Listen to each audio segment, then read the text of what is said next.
ഇല്ല, എനിക്ക് ക്ലബിംഗ് ഒക്കെ അവിടെ ഉണ്ട്. ബട്ട് എന്നെ ക്ലബിങ്ങിനൊക്കെ ആയാലും കൊണ്ടുപോയി കഴിഞ്ഞാൽ അവർക്ക് ബോറാവും. ഞാൻ പോകാൻ പറയും. എനിക്ക് അത്രയും ആ ക്രൗഡഡ് പ്ലേസ് എനിക്ക് അത്രയും പറ്റത്തില്ല. എന്റെ എനർജി അവിടെ ട്രെയിൻ ആയിക്കൊണ്ടിരിക്കും. അതുകൊണ്ട് ഞാൻ ഇവിടെ ഓടിപ്പോകും.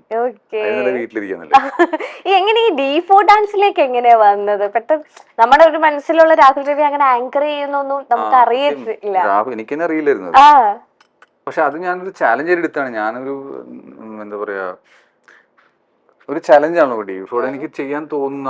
അന്ന് D4 ഡാൻസ് ഷോ ഭയങ്കര ഹൈപ്പുള്ള ഷോ ആയിരുന്നു. അപ്പൊ ഞാൻ യമുനാജിയോട് ഞാനേ ചോദിച്ചത് ഇങ്ങനെ ചെയ്യാൻ പറ്റുമെന്നുള്ളത്. അപ്പൊ ഓഡീഷൻ വിളിച്ചു. അപ്പൊ കുറച്ച് വേറെയും കുറെ ആളുകൾ സെലക്ട് ചെയ്യാൻ വന്നിട്ടുണ്ടായിരുന്നു. യമുനാജിക്ക് ഓക്കെ ഫൈൻ, ഇവൻ കുഴപ്പമില്ല. പക്ഷെ അന്നെന്ന് പറഞ്ഞ എനിക്ക് ഇപ്പോൾ ഉള്ള ഒരു അക്ഷരസ്ഫുടത പോലും അന്നില്ല. ഞാൻ പറയുമ്പോ തൃശ്ശൂർ സ്ലാങ് കയറി വരും. പിന്നെ ഭയങ്കര ത്രോല് സംസാരിക്കണം. ഇതൊന്നും എനിക്ക് പരിചയമുള്ള ഒരു ആങ്കർ അല്ലല്ലോ. അപ്പൊ അതിന്റെ ഒരുപാട് പ്രശ്നങ്ങൾ എനിക്ക് ഉണ്ടായിരുന്നു.